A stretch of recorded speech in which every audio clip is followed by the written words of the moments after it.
Let us talk about something that has been asked, debated, and misunderstood for a very long time: the age of Aisha, the beloved wife of the Prophet Muhammad, peace be upon him.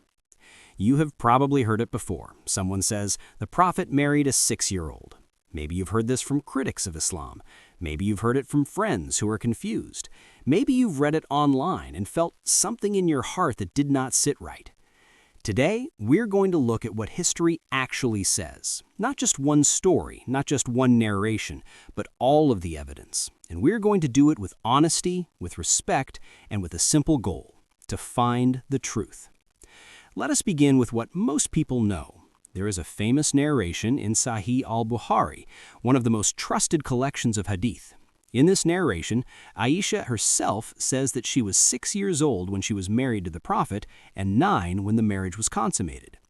This is what many people have heard. This is what many people repeat. And because it is in Bukhari, many Muslims accept it as true. But here's something important to understand. History is not just one piece of paper. History is a collection of many pieces, many voices, many records. And when we gather all of the pieces together, we find something very interesting. The age of Aisha is not as simple as one number. There is strong historical evidence from authentic Islamic sources that she was much older. Some of the greatest scholars of Islam, like Imam al-Dahabi, Ibn Kathir, and Ibn Hajar al-Asqalani, have pointed to evidence that places her in her late teens at the time of her marriage. Some scholars say she was 17, some say 18, some say 19 or 20. And these are not modern opinions invented to defend Islam. These are based on authentic historical records that have been preserved for over 1,000 years. So let us look at the evidence. The first piece of evidence comes from Aisha's own sister, Asma. Asma was the older daughter of Abu Bakr, and historians tell us that Asma was 10 years older than Aisha. This is mentioned in many books, including the famous works of scholars like Imam al-Dahabi and Ibn Kathir. Now, we also know that Asma died in the year 73 after the Hijrah, and she was 100 years old when she died. If Asma was 100 in 73 AH, that means she was 27 years old at the time of the Hijrah, the migration to Medina. And if Aisha was 10 years younger than Asma, then Aisha was 17 at the time of the Hijrah. The marriage of Aisha to the Prophet took place after the Hijrah in the first or second year. That would make her at least 17 and possibly 18 or 19 at the time she moved into the Prophet's home. This is not a guess. This is simple math based on records that historians agree upon. Now, let us look at another piece of evidence. The famous historian al-Tabari, one of the greatest scholars of early Islam, wrote something very important. He recorded that all 4 of Abu Bakr's children, including Aisha, were born before the beginning of Islam. Islam began in the year 610 CE, when the first revelation came to the Prophet. That means Aisha was born before 610, not after. If she was born before 610 and she married the Prophet after the Hijrah in 622 or 623, then she was at least 12 or 13 and likely older. But wait, there is more. There is a hadith in Sahih al-Bukhari where Aisha herself says that she was a young girl playing with toys when a certain verse of the Quran was revealed. Scholars have identified that verse as being revealed 9 years before the Hijrah, around the year 613 CE. If Aisha was already a young girl playing with toys at that time, she must have been at least 5 or 6 years old. That means she was born around 605 to 608 CE. Do the math. If she was born around 605, then at the time of the Hijrah in 622, she was around 17. At the time her marriage was consummated, she was 17 or 18. The numbers line up perfectly with what we learn from Asma's age. Let us also think about something else. Before she was married to the Prophet, Aisha was engaged to another man. His name was Jubair ibn Mut'im.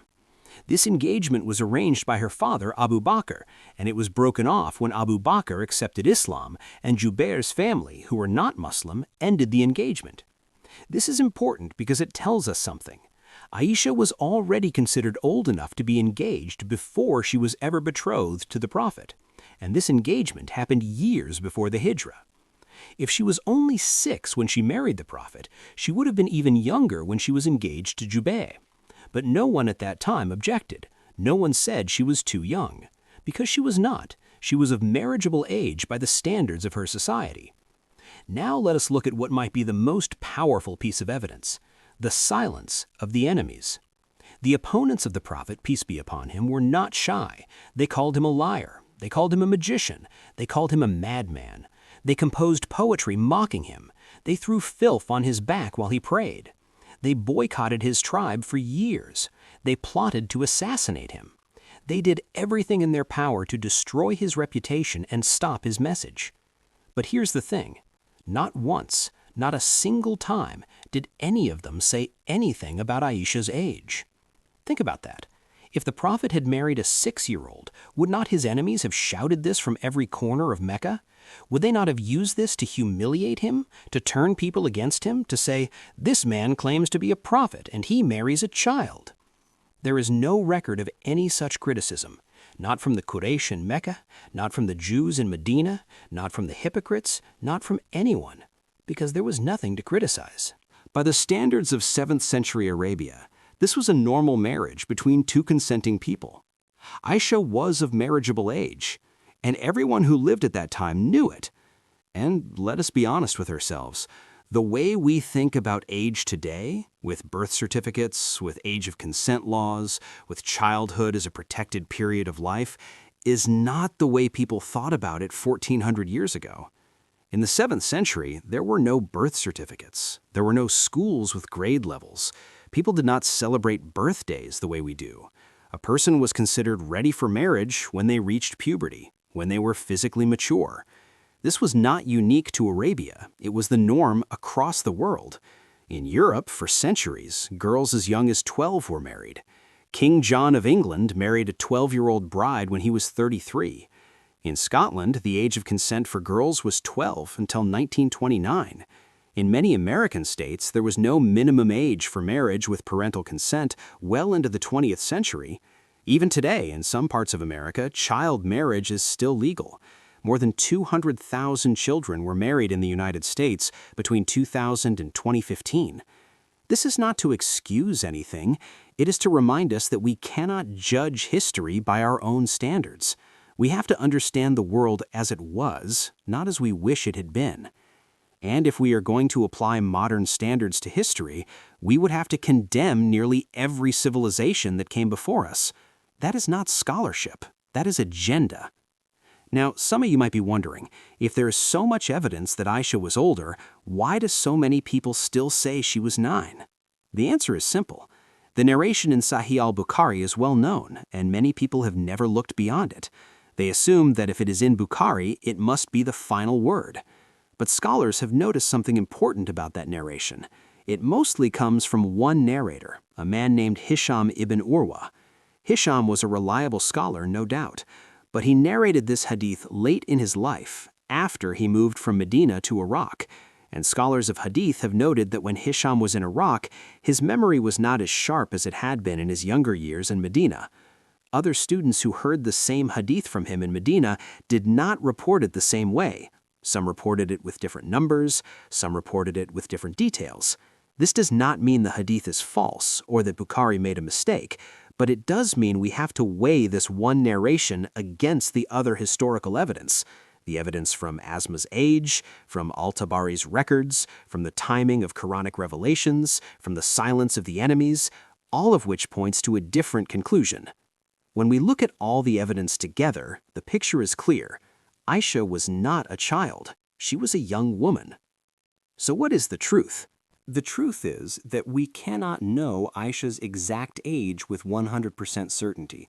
The records from that time were not like modern birth certificates. But what we can know is this. The evidence that Aisha was a teenager, around 17 to 19, at the time of her marriage is strong. It is based on multiple historical sources that have been accepted by scholars for centuries. And the evidence that she was 6 or 9 rests on a single narration that conflicts with other established facts.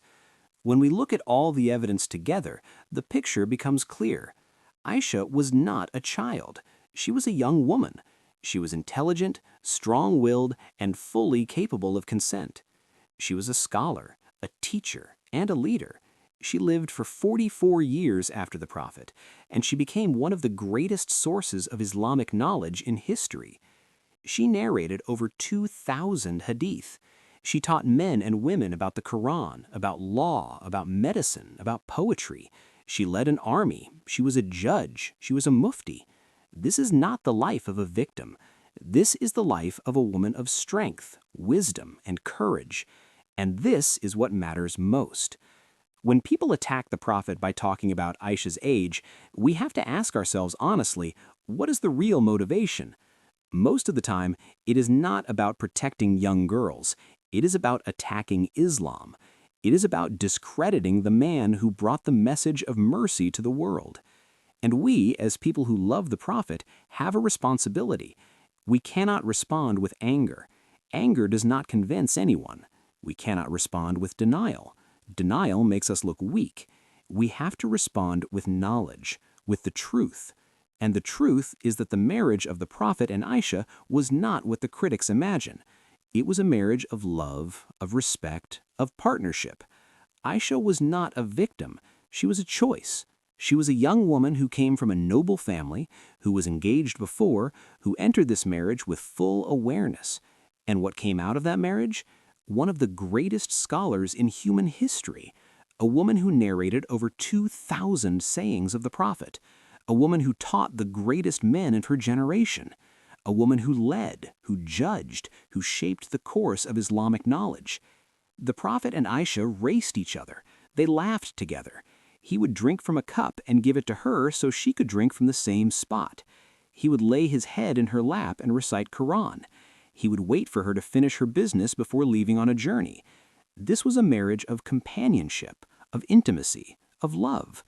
And to reduce it to a single number, whether that number is 6 or 9 or 17, is to miss everything that mattered.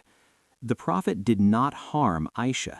He honored her. He elevated her.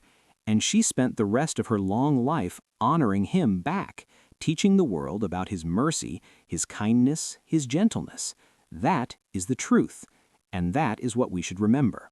If you've watched this video to the end, then you are someone who cares about the truth. You are someone who wants to understand Islam deeply, honestly, without running away from difficult questions. And that is exactly what the Prophet Path is for. This channel is for people like you, people who want to walk the path of the Prophet with open eyes and open hearts. We do not shy away from hard topics. We face them with respect, with knowledge, and with a deep love for our faith. So please, if you have not already, hit that subscribe button. Join this path. Share these videos with your family and friends, because the more people know the truth, the harder it is for falsehood to spread. Thank you for listening. Thank you for seeking the truth. And until the next video, remember that the Prophet was a mercy to all the worlds, and Aisha, his beloved wife, was a mercy too. A woman whose light still shines for us today.